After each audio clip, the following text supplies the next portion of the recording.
बिल्कुल आपने ठीक कहा कि इस वक्त जो हमारी मेहमान हैं वो मध्य प्रदेश के डॉक्टर मोहन यादव कैबिनेट की सबसे युवा मंत्री हैं, राज्य मंत्री हैं, नगरीय प्रशासन राज्य मंत्री हैं वो, और बहुत ही महत्वपूर्ण डिपार्टमेंट है ये।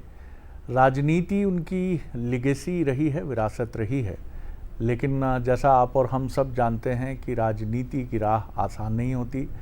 तो आप उनके लिए भी कह सकते हैं कि कोई केक वॉक नहीं था। चुनौतियां आती हैं, बहुत सारी चुनौतियां 2023 में जब उन्होंने चुनाव लड़ने के लिए कदम रखा राजनीति में तो वहीं से शुरू हुई, लेकिन वो एक बहुत ही पॉजिटिव और बहुत ही ज़िंदगी को, राजनीति को, सार्वजनिक जीवन को उम्मीद से देखने वाली युवा राजनेता हैं प्रतिमा बागरी। उनकी तरफ ही हम सीधे रुख करते हैं और जानते हैं कि एक युवा राजनीति में जब आता है तो बहुत उम्मीदें होती हैं, और वो एक बहुत ही क्वालिफाइड राजनेता इस मायने में है। पोस्ट ग्रेजुएट है, LLB और MSW भी है उनका। तो चलिए सीधे मैं आपको मिलवाता हूँ मध्य प्रदेश के डॉक्टर मोहन यादव कैबिनेट की सबसे युवा राज्य मंत्री प्रतिमा बागरी जी से। प्रतिमा जी, बहुत स्वागत करता हूँ आपका। नमस्कार। नमस्कार। सबसे पहले तो हम यही जानना चाहेंगे कि राजनीति में घर में एक पूरा परिवेश था आपका, पूरा माहौल था। आपकी आंखें जब खुली तो आपने वही देखा, कार्यकर्ताओं का आना बैठना। आपके जो दादाजी रहे वो भी जुगल किशोर जी, वो तो मेरे ख्याल से 5 बार के विधायक रहे, और आपके माता पिता भी ज़िला पंचायत के सदस्य रहे। तो ये विचार कहाँ से मन में आया? मतलब ये सब देखकर ही मन में आया, या घर में किसी ने कहा कि आपको जाना चाहिए, या ये प्योरली आपका डिसीजन था? शुरुआत से कहूँ तो कभी पहले तो रुचि नहीं थी, मतलब ऐसे राजनीति में आने की या जनप्रतिनिधि बनने की या कुछ भी ऐसा करने की। लेकिन चूंकि शादी के बाद मैं पहला इलेक्शन जब मैं 21 वर्ष की थी तो जिला पंचायत मेंबर का लड़ा था। आपने? मैंने जी। फर्स्ट ईयर में थी मैं उस वक्त, और उस वर्ष चुनाव हम 3 लोग लड़े थे, मैं, मेरी माताजी और पिताजी। इत्तेफाक से हम सभी लोग इलेक्शन चूंकि तीनों ही लड़ गए। उसके पहले मेरे माताजी और पिताजी दोनों जिला पंचायत मेंबर रहे हैं। तो जब तीनों लड़े तो ये हो गया कि ये सारा फैमिली ही उस रूट में आना चाहता है। तो मैं महज कुछ 100-150 वोटों से इलेक्शन लूज करी जी। लेकिन वहाँ से शुरुआत नहीं कहेंगे, लेकिन एक यूथ में होते हुए एक अपने लिए ट्रायल था, वो कहें तो ट्रायल किया। लेकिन उसके बाद टोटली फैमिली में इवॉल्व हो गई।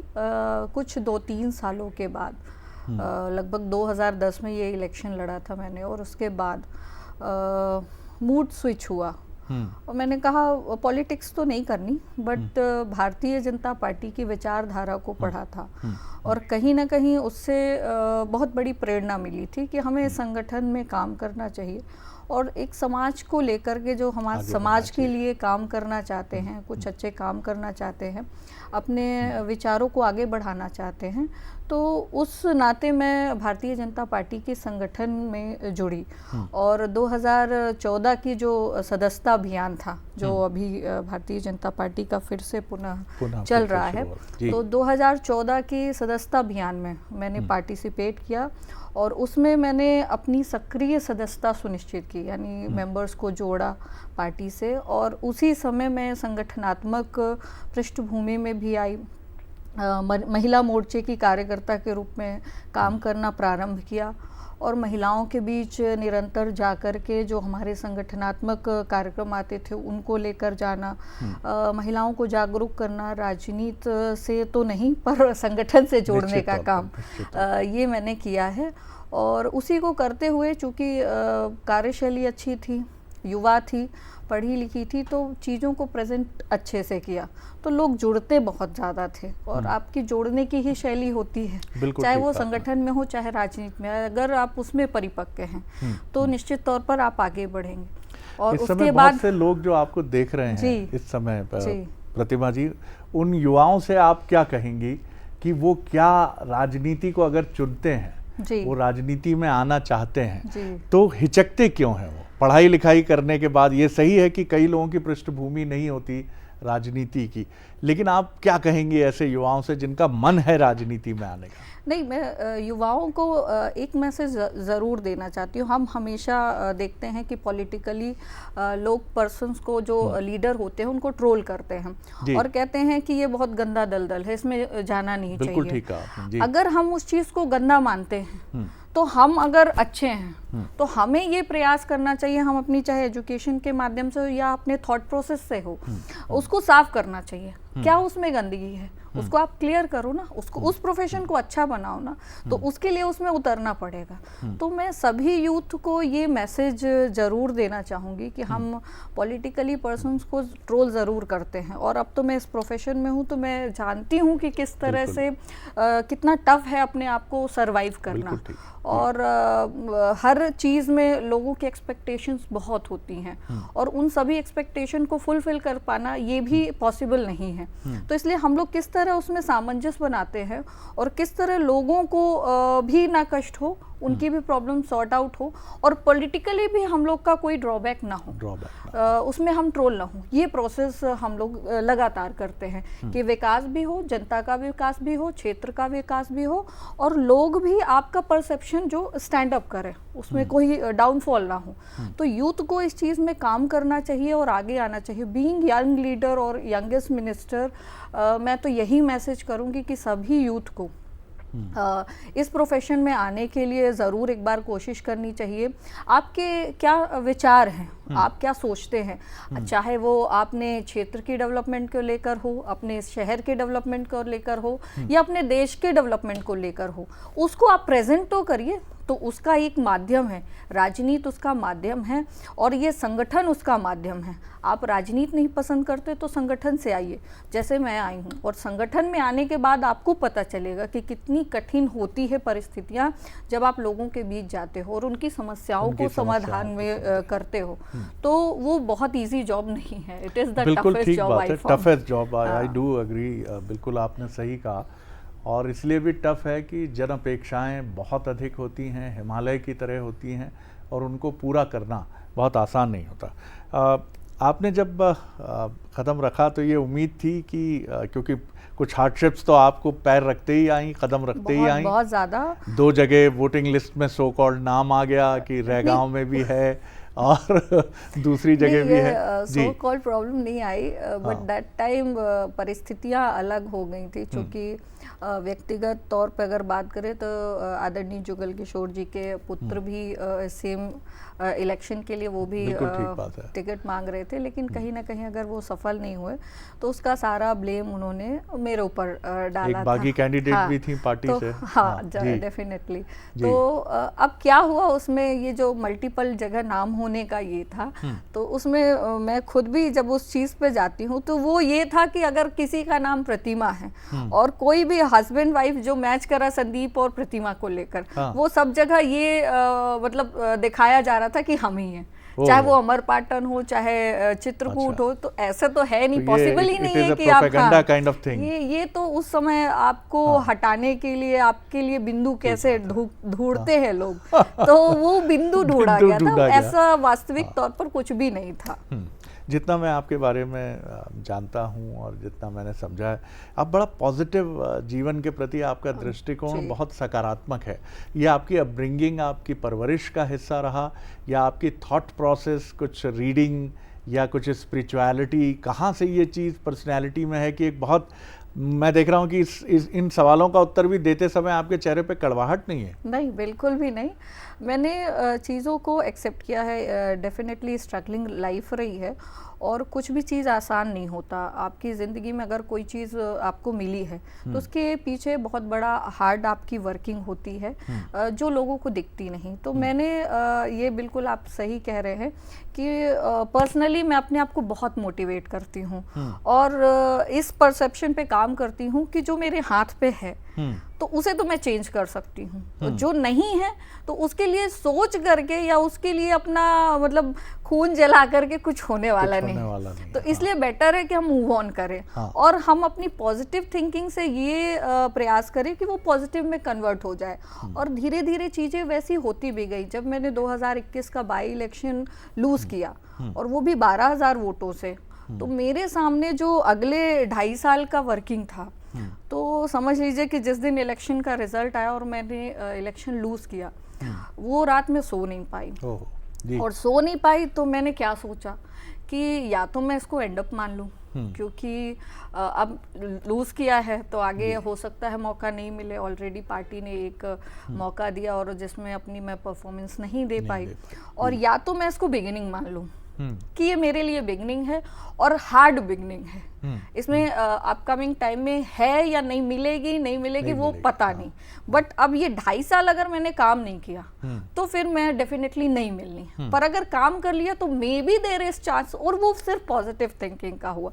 तो हारने के बाद नेक्स्ट डे खुद को प्रिपेयर किया मेंटली, हमको फील्ड पे जाना है, पब्लिक को फेस करना है। तो वो चीज़ हमारी फेस पे भी नहीं झलकना चाहिए कि हम कहीं से निराश हैं और कहीं से उदास हैं और कहीं से हम लूज किए हैं तो उसका कोई ना कोई एक थॉट प्रोसेस होता है कि लोगों ने हमको वोट नहीं किया तो उसका एक रिएक्शन होगा।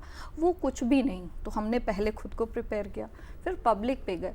और जब पब्लिक पे गए तो हमारे जो भारतीय जनता पार्टी के कार्यकर्ता हैं, they are very hard working, और उन्होंने काम किया था। और मैं जब उनके घर गई नेक्स्ट डे तो वो खुद शॉक थे कि मैं कैसे उनके घर आई। मतलब मेरा वही शेड्यूल हुआ, अर्ली मॉर्निंग 9 o'clock मैं घर से निकली और मैं उनके घर जाना स्टार्ट, मतलब एक एक पंचायत से चालू किया। तो वो लिटरली लेटे हुए थे अंदर वाले कमरे में रजाई ओढ़ के, किसी ने खाना नहीं खाया था। मैं कहा क्या आप लोग इतने अच्छे वोट मिले हैं, इतना तो कभी पहले वोट नहीं हमने अर्न किया है। 61,000 वोट मिलना ये अपने आप में जीत है। प्रमाण पत्र नहीं मिला, अपन 2.5 साल बाद ले आ लेंगे।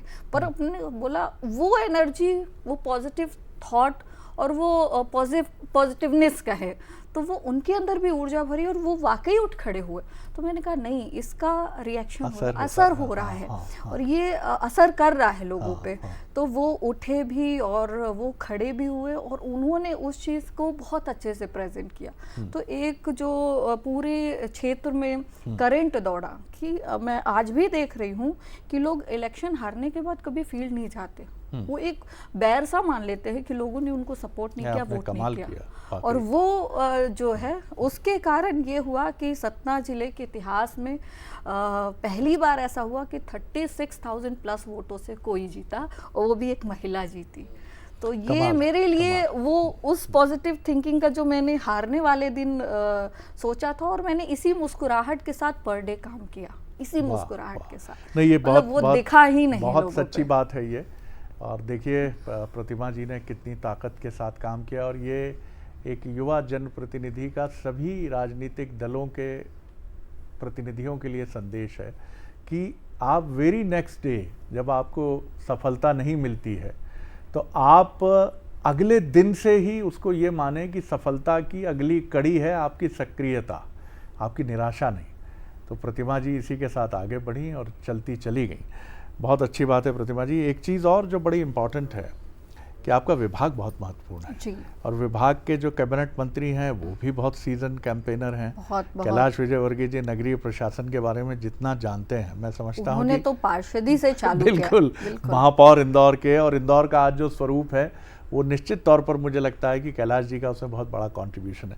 किस तरह से आप देखती हैं, क्योंकि हमारे नगरीय निकाय जो हैं, पंचायतें जो हैं, हमारे पूरी सिविक बॉडी जो है वो बीमार है, क्योंकि इनकम टैक्स का पैसा तो आ जाता है लेकिन हमारे सिविक बॉडीज़ से पैसा निकालना बहुत कठिन होता है। ये मैं लोगों से भी अपील करता हूँ कि आप दीजिए, क्योंकि बहुत ईमानदारी से आपकी स्ट्रीट लाइट जलती है, पानी आता है आपके घरों में, लेकिन पता नहीं हमारी क्या आदत है कि प्रॉपर्टी टैक्स हो, तमाम चीज़ें हों, हम ऐसा समझते हैं कि पानी का बिल है ये देना ही नहीं है। आप कैसे देखती हैं, कैसे लोगों को मोटिवेट करें कि वो इस दिशा में आगे बढ़ें? जी देखिए, जब मैं मिनिस्टर बनी और उसके बाद जैसा आपने कहा कि हमारे कैबिनेट मिनिस्टर जो कैलाश जी हैं, मैंने उनकी वर्किंग के बारे में जाना और उनसे हमेशा बातचीत की, तो उन्होंने भी बहुत मतलब सरलता के साथ ये जो बातें हम लोग के बीच रखी कि उन्होंने पब्लिक पार्टिसिपेशन के माध्यम से ये प्रोग्रेस चालू की। आज हमने देखा कि इंदौर हर मामले में नंबर 1 आ रहा है। उसके पीछे उन्होंने क्या क्या किया है, वो उनसे मैं हमेशा जानने की कोशिश करती कि आपने क्या किया, और फिर उस चीज़ को इम्प्लीमेंट करने की भी कोशिश करती हूँ कि हम अपने शहरों में भी उस चीज़ को इम्प्लीमेंट करके। उन्होंने क्या मूल्यवान मंत्र दिया? तो मूल्यवान उन्होंने कहा कि आप किसी भी काम को करते हो तो यदि सरकार की तरफ से आप उसको करते हो तो लोग सोचते हैं कि इसको सरकार ने किया है, बट आपका जब खुद का पार्टिसिपेशन हो जाता क्या है बात, तो उसमें आप उस चीज की प्रोटेक्शन भी करते हो, उस चीज के सर्वाइवल की भी चिंता करते हो कि वो सर्वाइव भी करे। तो ये चीज आपको हर जगह इम्प्लीमेंट करनी पड़ेगी, हर प्रोग्राम में इम्प्लीमेंट करनी पड़ेगी, हर जगह पे। तो ये हमने भी स्टार्ट किया। उन्होंने रोड्स के एग्जाम्पल दिए कि रोड्स जो उनने पब्लिक पार्टिसिपेशन से बनाई वो रोड्स भी लॉन्ग लास्टिंग रही, उनकी मॉनिटरिंग भी वहाँ के लोगों ने की।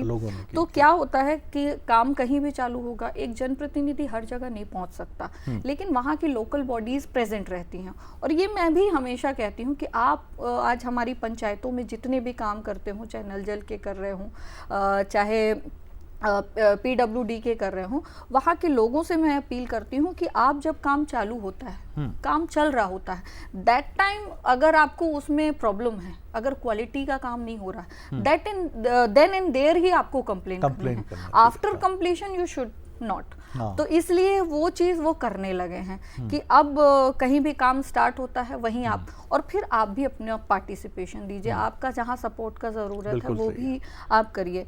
तो पहले तो उन्होंने उसमें बताया भी कि जो पब्लिक पार्टिसिपेशन होता है 2 तरीके से होता है, एक अपना वो समय देते हैं वहाँ पर, और दूसरा कुछ सहयोग भी देते हैं जो समय नहीं दे पाते और आर्थिक रूप से सशक्त है और चाहते हैं कि उस चीज़ का डेवलपमेंट हो, तो कहीं ना कहीं वो भी अपना थोड़ा सा अंश जो है, चाहे धनराशि का हो, चाहे भागीदारी का हो, अन्य प्रकार की, वो अपना सपोर्ट वहाँ पे रखते हैं, तो जिसके कारण चीज़ें अच्छी होती हैं। तो ये मूल मंत्र उन्होंने दिया है, वो बिल्कुल कहूँगी कि ये मूल मंत्र आपने है। लेकिन एक बड़ा साहसिक काम ये किया कि आपने कहा कि कोई भी शिकायत है अगर निर्माण को लेकर तो देन एंड देयर कंप्लेंट करें। Then and there. तो ये एक जनप्रतिनिधि के नाते बड़ी बात है कि आप सिस्टम के लूप होल्स को भी उजागर करना चाहती हैं और पता चले, और बहुत साहस से आप ये बात करें, कुछ झिझक नहीं हुई आपको? बिल्कुल भी नहीं। और लोगों ने कहा भी, अभी जैसे नल जल के काम चल रहे हैं और उस पर जब हमारे पास आते हैं कि आप इसका लोकार्पण कर दीजिए, वर्क कंप्लीट हो गया है, तो उसमें मैंने कहा ये तो आप कह रहे हो कि वर्क कंप्लीट हो गया है, वहाँ कोई प्रॉब्लम है कि नहीं? तो वहाँ के लोकल बॉडीज से, चाहे कार्यकर्ता हूँ अपने, चाहे वहाँ रहने वाले लोग हों, चाहे वहाँ के जनप्रतिनिधि हों, इनको मैं उन्हीं के सामने फ़ोन लगा करके, स्पीकर पे फ़ोन करके और उनसे बात करती हूँ कि क्या वहाँ की ये योजना कंप्लीट हो गई है, वहाँ सब जगह पानी पहुँच रहा है, वहाँ किसी भी प्रकार की दिक्कत नहीं। जब वो यस कर देते हैं तो फिर मैं उनको आगे उस चीज़ का उद्घाटन या लोकार्पण करती हैं। आप पहले एक सुनिश्चित कर लेती हैं कि सारी चीज़ें उसमें कंप्लेन नहीं होगी, तभी उस चीज़ की लोकार्पण। एक युवा राज्य मंत्री के नाते क्या आपको लगता है कि आप अपने विभागीय जो भी आपकी चुनौतियां हैं, जो डेवलपमेंट के काम हैं, अब बारिश के बाद सड़कों का मेंटेनेंस बड़े लेवल पे शुरू होगा, त्योहारों का मौसम अब शुरू ही हो रहा है गणेश चतुर्थी के साथ, और ये क्रम अब चलेगा दीपावली तक, तो कैसे आप, बिजली भी है, स्ट्रीट लाइट्स भी हैं, सड़कें भी हैं, क्या आपकी प्रायोरिटी क्या है इसमें? जी, प्रायोरिटी अगर हम मूलभूत आवश्यकताओं की कहें तो पहली आती है विद्युत और पानी। ये तो हमारी डेली नेसेसिटीज है। तो पहली प्रायोरिटी में ये वर्क जो है कंप्लीट होने चाहिए। सेकंड हमारी रोडवेज है, तो वो कंप्लीट होनी चाहिए।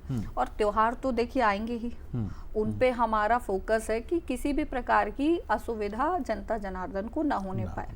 तो इसलिए जब हमारी बेसिक नेसेसिटी बढ़िया रहेगी, दुरुस्त रहेगी, तो उनके त्योहारों में किसी भी प्रकार की अड़चन नहीं आएगी। फिर रोडवेज पे तो डेफिनेटली बारिश के बाद सभी जगह काम होना ही है, तो वो होगा। फंड्स की स्कैरसिटी एक चुनौती बनती है जब आप वेलफेयर से जुड़ी किसी बड़ी योजना को, जैसे लाडली बहना है, आप इंट्रोड्यूस करते हैं, लेकिन उसके साथ ही आपको अपनी आय के साधन भी बढ़ाने चाहिए। तो कैबिनेट में जाहिर तौर पर इस पर बात होती ही होगी कि कैसे आय बढ़ाएं। एक युवा मंत्री के नाते आपको कैसे लगता है, क्योंकि मैं अक्सर देखता हूं कि गवर्नमेंट रेवेन्यू स्ट्रीम के मामले में कहीं वो उलझती हैं, क्योंकि बात सही है, क्योंकि वैट पहले आया और उसके बाद जीएसटी, इसने टैक्सेशन का पूरा जिम्मा केंद्र के पास छोड़ दिया और राज्यों के पास बहुत कम गुंजाइश बची है कि वो करारोपण करके टैक्सेशन के ज़रिए रेवेन्यू अर्न करें। अभी एक रीसेंट पे जो है हमारी कैबिनेट मिनिस्टर और मैं भी थी उसमें, और हमारे यहाँ के महापौरों को और वहाँ के कमिश्नर्स को कंबाइंड बैठक हुई थी, और जिस बैठक में ये सुनिश्चित किया गया था कि अब हमें अपना रेवेन्यू बढ़ाना है और उस रेवेन्यू को, जो हमारा वहाँ का वर्कलोड है, ये स्टेट के कंधों पर ना आए, हम ये प्रयास करें कि वहाँ का वर्कलोड हम वहीं से कहीं ना कहीं से मैनेज करें। उसके लिए क्या प्रोग्रामिंग करनी है, कैसे करना है, आप बैठिए, उस पर चर्चा करिए और उसको बताइए, वो प्रेजेंट करिए। तो इस विषय को लेकर काफ़ी चर्चा हुई है और आने वाले समय में फिर से एक बैठक होगी जिसमें हम किसी न किसी निष्कर्ष पे पहुंचेंगे कि किस तरह हमको नगर निगमों को मजबूत करना है, नगर परिषदों को मजबूत करना है और हमारे नगर पालिका को मजबूत करना है रेवेन्यू वाइज। तो ये कहीं ना कहीं प्लान पे है और इस पर काम चल रहा है। आखिरी सवाल कर रहा हूँ आपसे, प्रधानमंत्री नरेंद्र मोदी बहुत ही इंस्पिरेशनल एक पर्सनैलिटी हैं युवा नेताओं के लिए भी, और जिस तरह से वो इस उम्र में भी सक्रिय हैं, शरीर को उन्होंने चुस्त दुरुस्त रखा है। आपकी मुलाकात हुई उनसे, प्रधानमंत्री जी से? नहीं, ये मेरा सबसे बड़ा ड्रीम है और एक मेरी कहे विश भी है कि मैं प्रधानमंत्री जी के साथ बैठ कर के एक कप चाय पे चर्चा जरूर करूं। तो हो सकता है आपके माध्यम से मेरी ये विश उन तक पहुंच जाए और ये पूरी हो। बीइंग यंगेस्ट मिनिस्टर मैं उनकी बहुत बड़ी फ़ैन हूँ और एक कहिए कि भारतीय जनता पार्टी में जुड़ने का, काम करने का इंस्पिरेशन जो है उनसे ज़रूर मिलता है।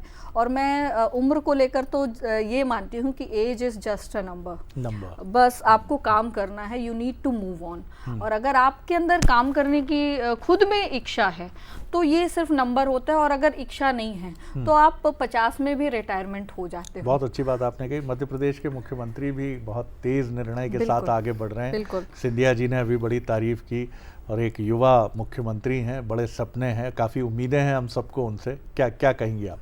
तो जिस तरह हमारी प्रधानमंत्री जी की पूरे विश्व में लोकप्रियता है, तो लगातार मैं अभी हम लोग जो उनके अंडर काम भी कर रहे हैं, उनकी कार्यशैली भी देख रहे हैं। तो जिस तरह वो काम कर रहे हैं और जिस रफ्तार से कर रहे हैं, तो उनकी भी बहुत तीव्रता के साथ फैन फॉलोइंग बढ़ रही है।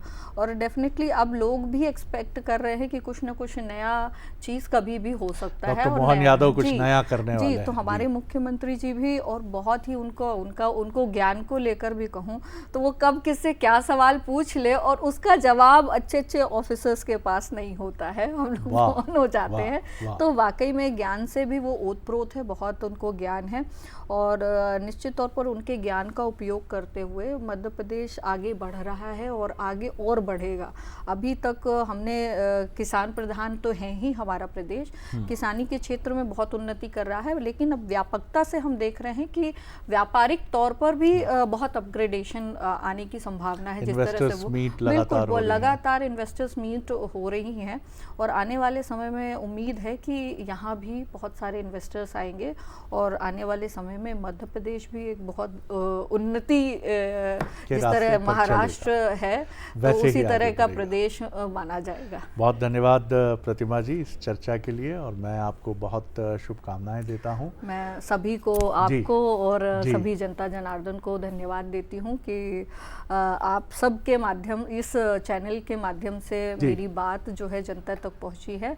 और सभी को मैं ये आह्वान भी करूंगी कि राजनीति हम युवाओं के लिए ही है और हमको इससे जुड़ करके इस देश की उन्नति में अपना अपना योगदान ज़रूर देना चाहिए। वाह, फिर एक बार आपने युवाओं को प्रेरित किया। तो ये थी मध्य प्रदेश की सबसे youngest doctor Mohan Yadav cabinet की जो राज्य मंत्री हैं प्रतिमा बागरी जी, सबसे बढ़िया मंत्र उनका ये है कि कभी भी निराशावाद ने दुनिया का कोई युद्ध नहीं जीता।